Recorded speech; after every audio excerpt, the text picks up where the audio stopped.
80 शब्द प्रति minute. Dictation start होगी 3 सेकंड बाद। स्टार्ट। उपाध्यक्ष महोदय, वित्त मंत्री को देश की आर्थिक स्थिति और निर्धनता के संबंध में जितनी जानकारी प्राप्त होती है उतनी किसी अन्य मंत्री को संभव नहीं होती। बजट बनाते समय वैसे तो बजट में आय व्यय का ब्यौरा होता ही है, लेकिन मूल रूप में देश की आर्थिक नीतियों में किस प्रकार का परिवर्तन हो तथा किस मार्ग पर वह देश को चलाना चाहते हैं, सरकार का लक्ष्य क्या है, इन सब नीतियों का बजट में विवरण होता है।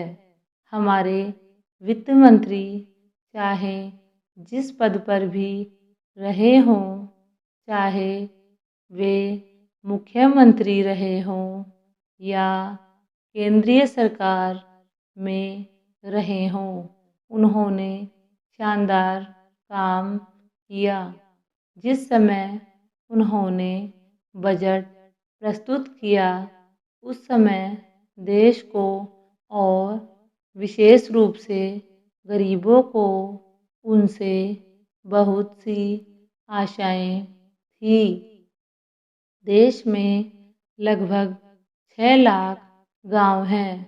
उनमें जो बेरोजगारी है, गरीबी है, उसके संबंध में देश की जनता को उनसे बड़ी आशाएं थी और जनता देखना चाहती थी कि इस अवसर पर सरकारी नीतियों के द्वारा देश को वे क्या मार्गदर्शन देना चाहते हैं।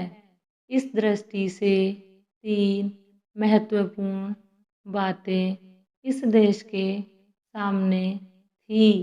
देश का आर्थिक विकास तेजी से हो, अधिक लोगों को काम मिल सके और मूल्यों में स्थिरता आए।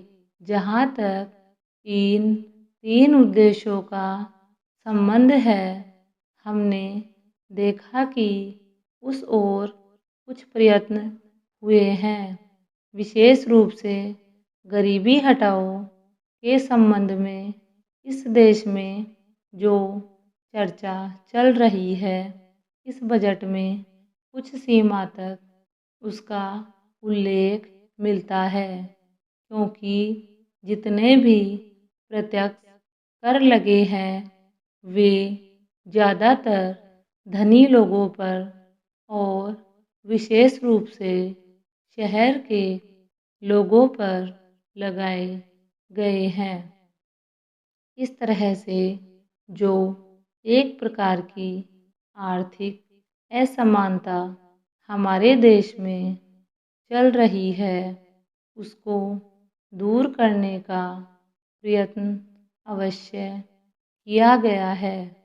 लगभग 5 दशक पूर्व जब हमारा देश स्वतंत्र हुआ था, उस समय देश में जितने सरकारी कर्मचारी थे वे ऐसा समझ बैठे थे कि अब तक देश में जिस तरह से अंग्रेज़ों का प्रशासन चल रहा था उस तरह से काम नहीं चलेगा, क्योंकि कांग्रेस के जो नए लोग आए थे, जो मंत्री बने थे, वे लोग धन के मामले में त्यागी आदमी हैं। धन से उनको मोह नहीं है, लेकिन बाद में उन्होंने देखा कि हमारे मंत्री लोग भी उसी तरह से शानदार जीवन पसंद करने लग गए, जिस तरह से अंग्रेज करते थे। स्टॉप।